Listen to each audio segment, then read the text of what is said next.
Making headlines, Minister Adam Sharif Umar announces that the government will waive import duty on equipment imported by local councils for the purpose of providing municipal services.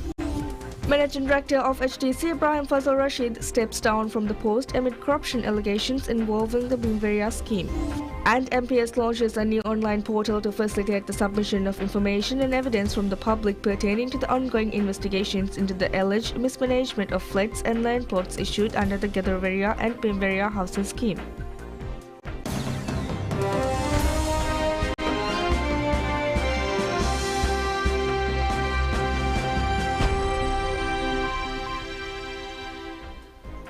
Bismillahirrahmanirrahim. Assalamu alaikum. Hello and welcome to PSM News in English. I'm Utma Mahmood, your host for the afternoon. Looking into the details, Minister of Cities, Local Government and Public Works, Adam Sharif Umar announces that the government will waive import duty on equipment imported by local councils for the purpose of providing municipal services. Speaking on a PSM News program, the minister highlighted the government's commitment to empowering local councils financially under efforts to enhance the decentralization system.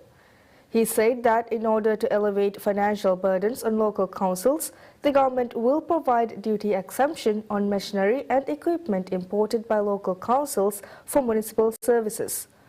The minister emphasized that an empowered, financially independent council that provides efficient services will benefit the people and further strengthen and enhance the decentralization system. Shedding light on other efforts to empower councils, the minister said a share of the tax revenue generated from local guest houses will be directed to local councils in the near future. He added that the ministry is collaborating with the Attorney General's Office, AGO, to draft legal amendments to achieve this. Additionally, the government has already decided to grant control of nearby lagoons and uninhabited islands beyond a council's jurisdiction to local councils to engage in economic activity and generate revenue.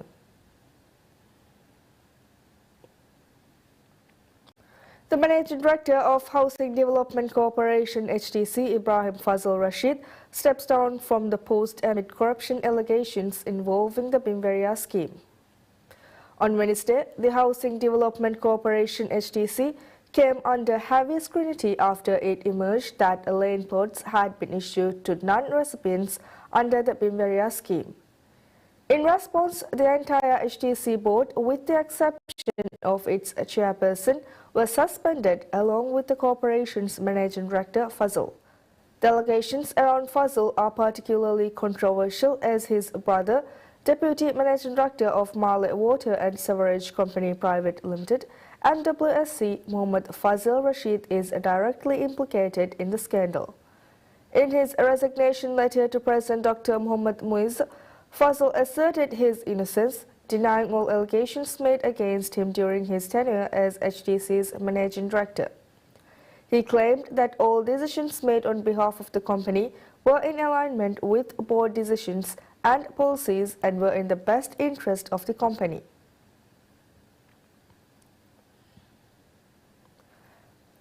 The government appoints former Minister of Construction and Public Infrastructure Muhammad Maruf Jamil as the new Managing Director of the Housing Development Corporation HDC. Jamil, who previously played a pivotal role in the development of Hulu Malé during his tenure as Construction Minister, brings a wealth of experience and expertise to his new position. In addition to his governmental role, Jamil is also a renowned architect and an independent researcher focused on the architectural heritage of the Maldives. This appointment comes in the wake of Ibrahim Fazal Rashid's resignation from the post on December 21st. Rashid's resignation was prompted by his suspension following a police inquiry into allegations of mismanagement related to the distribution of land plots under the Bimveria housing schemes. On December 19, the Privatization and Corporatization Board, PCB, took action by suspending the entire board of directors of HDC with the exception of the chairperson.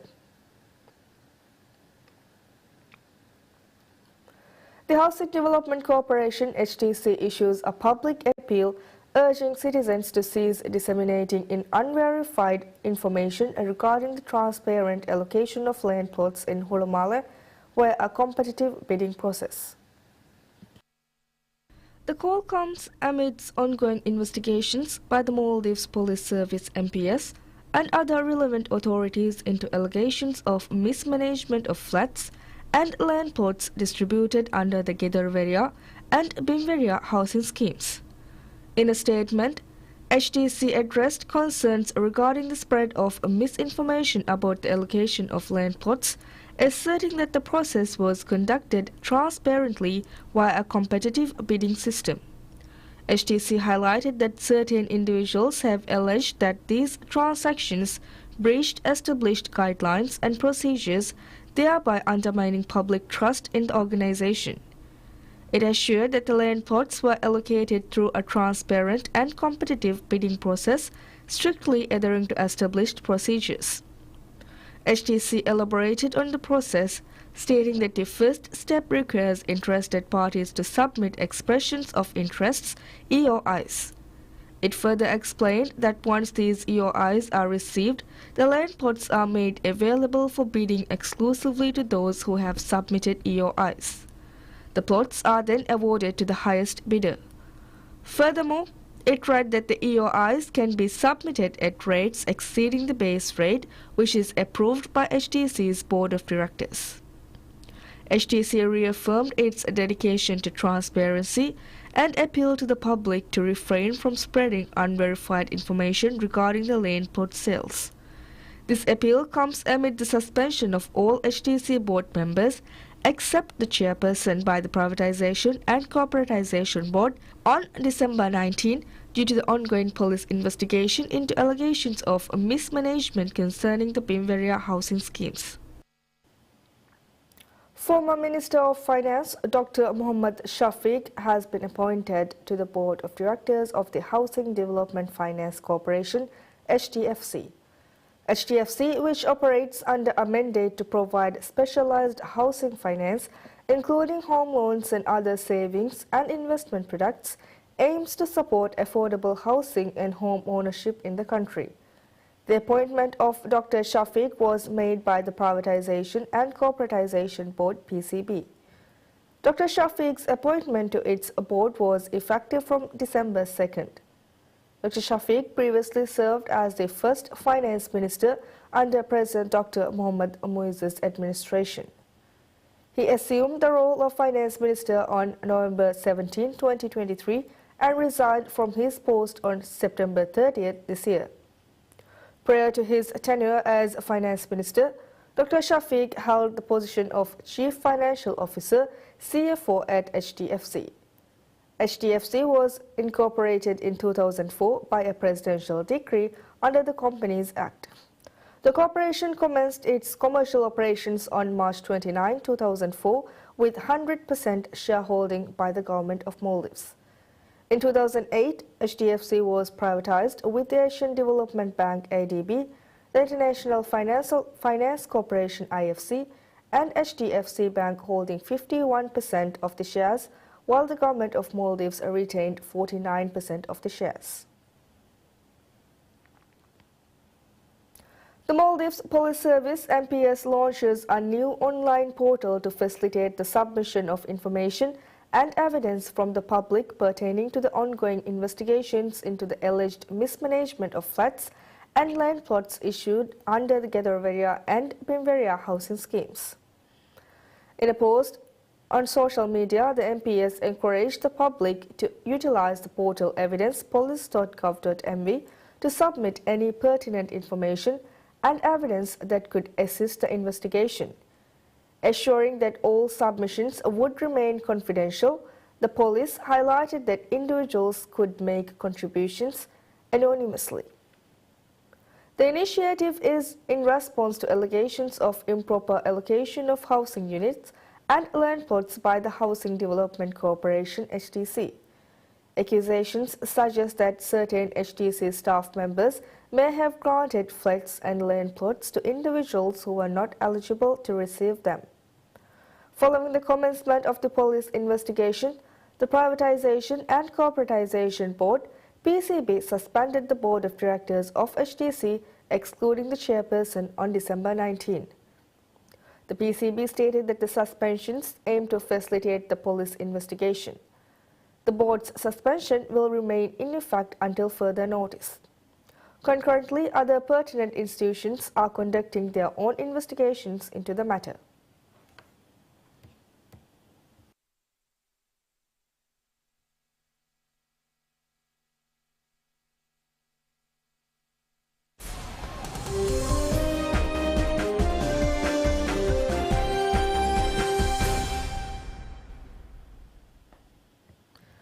Stellantis confirms it was reversing a decision to lay off 1,100 workers at its Jeep plant in the U.S. state of Ohio following the ouster of embattled Chief Executive Carlos Tavares.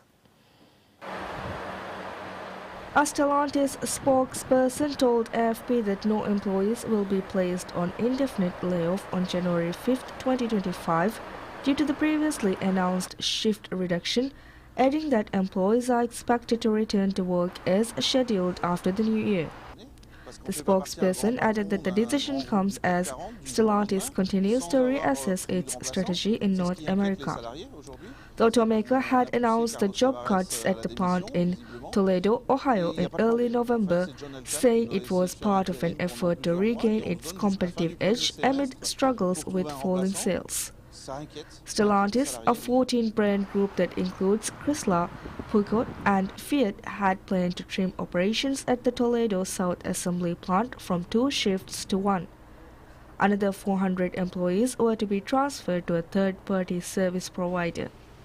Stellantis sales sank in the third quarter with a 42% drop in North America alone.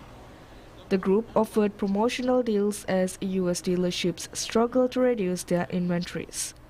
But Stellantis has significantly revised its approach since Tavares' December 1st exit, with the new interim CEO giving guarantees to the French and Italian governments on maintaining its production and investments in both countries.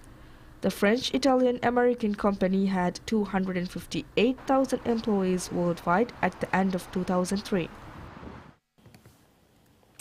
Business Center Corporation (BCC) confirms the development of a garment factory in Addo City is progressing as planned. This statement follows recent allegations on social media regarding the suspension of the project, which BCC categorically denies. In June, BCC signed an agreement with the Addo City Council to allocate land for the garment factory's development. By September, BCC announced that it was seeking investors for the project. BCC said that the development aims to provide new opportunities for those involved in the clothing and garment sector, including enhanced marketing services. Responding to allegations of suspension, BCC's Managing Director Ibrahim Zia Mohammed stated that BCC is prepared to carry out the project as planned. It has formally requested the Addo City Council to allocate an alternate land plot for the factory's location. The project, initiated by the Ministry of Economic Development, seeks to reduce garment imports, increase employment opportunities, and bring economic and industrial development to Addo City as envisioned by President Dr. Mohammad Muiz. BCC is tasked with the support and development of small and medium enterprises, SMEs.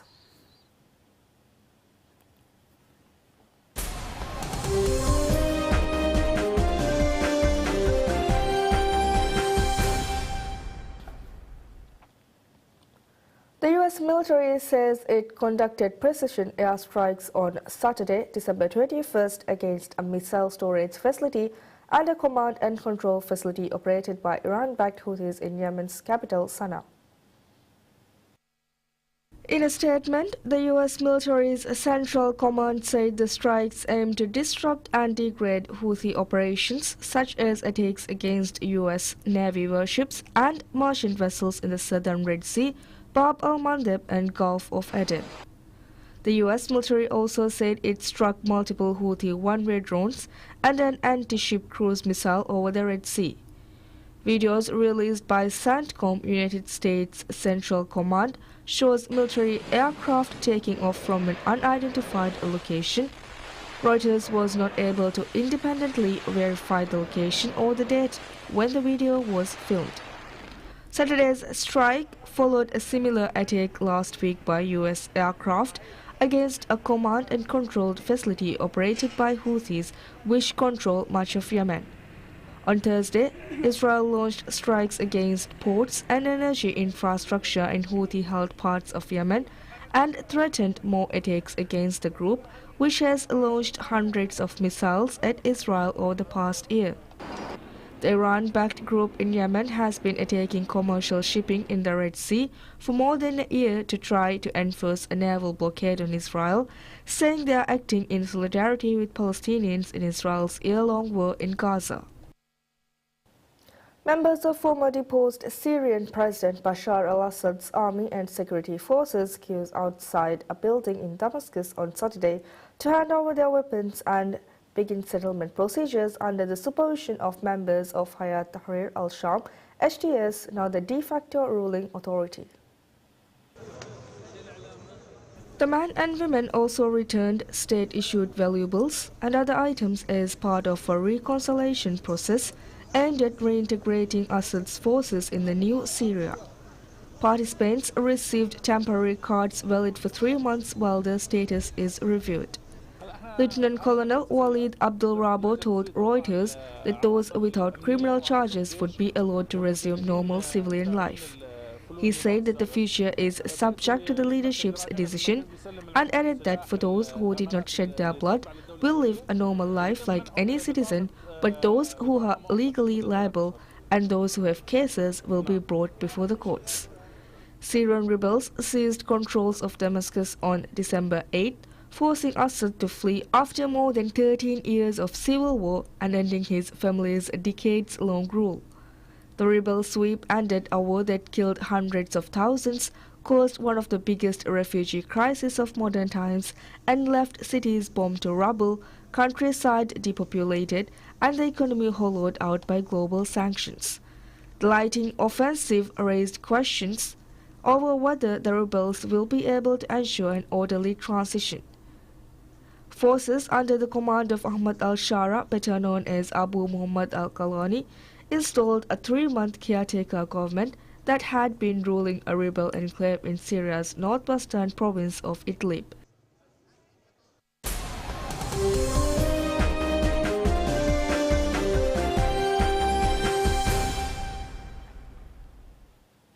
Chinese half-pipe star Ellen Gu wins a record 17th FIS Freeski World Cup title at Copper Mountain in Colorado on Saturday, while local champ Alex Ferreira added his 10th World Cup win to his belt in the men's competition. The 21-year-old Gu jumped to an early lead by getting an opening score of 90.5 on her first run, which would not be touched throughout the 3 rounds of the women's competition. You know, it's a competitive sport and sometimes things don't go exactly as planned, but it's all about competition. It's about doing the best that you can on the day and competing with everyone. So really happy to get my 17th win and 14th in a row, and yeah, just excited to be here. Going to train hard going into the next one and hopefully not have another one of those. Her final run nearly ended in disaster when Gu crashed on her last stunt, coming down in the middle of the pipe and crashing hard.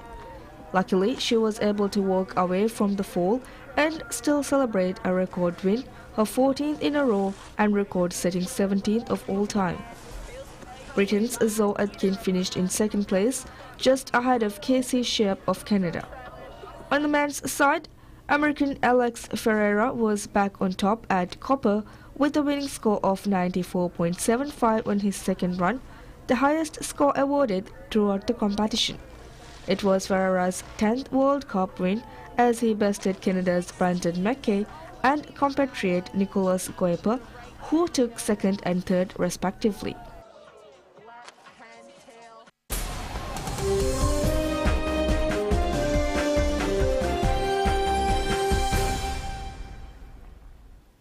From cavernous holes painted in reds and oranges to full-room murals, rainbows and giant ears, Stockholm's underground rail network features unique works of public art at more than 90 of its stations. The works of art range from the 1950s, when the network was launched under the Swedish capital, up until the present day. Stockholm is unique in the way that we have such a long tradition, that we have been working with this ever since the 1950s. So we are soon celebrating 70 years. But also that even if the system is small, with only 100 stations, 94 of them have art. So it's also the amount of art. At Kungsträd Garden, a station in the city centre whose name translates as the King's Garden, travellers pass through an entrance hall decorated with classical statues and water features. The statues are replicas of those that decorated a royal palace that stood near the site. Commuters at the nearby Central T-Centraland station walk through the tall, whitewashed tunnels painted with blue vines and flowers stretching from the floor to the roof. Out of the 100 stations we have, 94 of them are decorated with art. But we also have a very long tradition. So the first art came already in 1957. And that means that if you travel around in the metro, you will find art from the 50s, 60s, 70s, well, until contemporary art, because this work is still going on. The artist Per Olof also included a tribute to the workers in the tunnel when he produced the work, painting silhouettes of them on the job into a part of the mural. In certain stations, the artists were involved in designing the layout itself. What is unique, that is the kind of architecture you'll find at the stations from the 1970s and onwards. We call them the cave stations or the grotto stations, where the artists have been working very closely together with the architects to form not only, a piece of work, but the whole room. Stadion is one station where its sky blue paint scheme and a rainbow stretching over an arc have become favorites with tourists to Stockholm. That's it for now. Thank you for watching. Have a pleasant day ahead. Bye-bye.